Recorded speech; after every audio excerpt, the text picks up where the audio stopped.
છો Hina.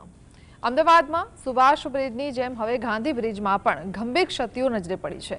બ્રિજમાં span joints સિવાય પણ અનેક જગ્યાએ નુકસાન સામે આવ્યું છે। બ્રિજની નીચેની તરફ અનેક સ્થળોએ પોપડા ખરી પડ્યા છે।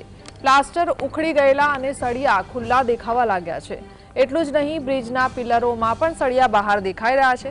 બ્રિજની સુરક્ષા પર સવાલ ઊભા કરે છે। ભૂતકાળમાં બનેલી ગંભીર બ્રિજ દુર્ઘટના બાદ ગાંધી બ્રિજનું રિપેરિંગ કામ હાથ ધરવામાં આવ્યું હતું। જો કે આ રિપેરિંગ કામગીરી માત્ર બ્રિજના સ્પાન રિપેરિંગ, બેરિંગ રિપેરિંગ અને બદલવા પૂરતી જ મર્યાદિત રાખવામાં આવી હતી।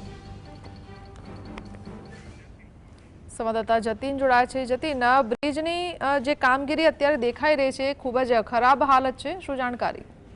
બિલકુલ जी, અમદાવાદમાં સુભાષ બ્રિજ બાદ ગાંધી બ્રિજ જે છે તેમાં ક્ષતિ નજરે પડી રહી છે। સ્પાઇન જોઈન્ટ સિવાય અનેક ક્ષતિઓ જે છે તે સામે આવી રહી છે। બ્રિજના નીચેના અનેક ભાગો ઉપર પોપડા જે છે તે પડી રહ્યા છે। સાથેમાં જ જે પિલ્લર હોય છે તે પિલ્લરમાં પણ સળિયા બહાર જે છે તે આવેલા દેખાઈ રહ્યા છે।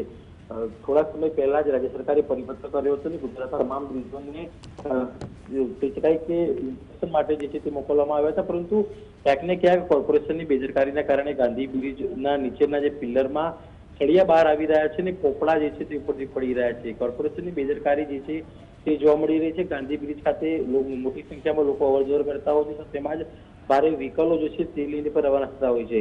હવે જોઈ રહ્યું છું કે અમદાવાદ મ્યુનિસિપલ કોર્પોરેશન જાગે છે કે પછી કોઈ પણ મોટી દુર્ઘટના બને તેનું ધ્યાન રાખી રહી છે।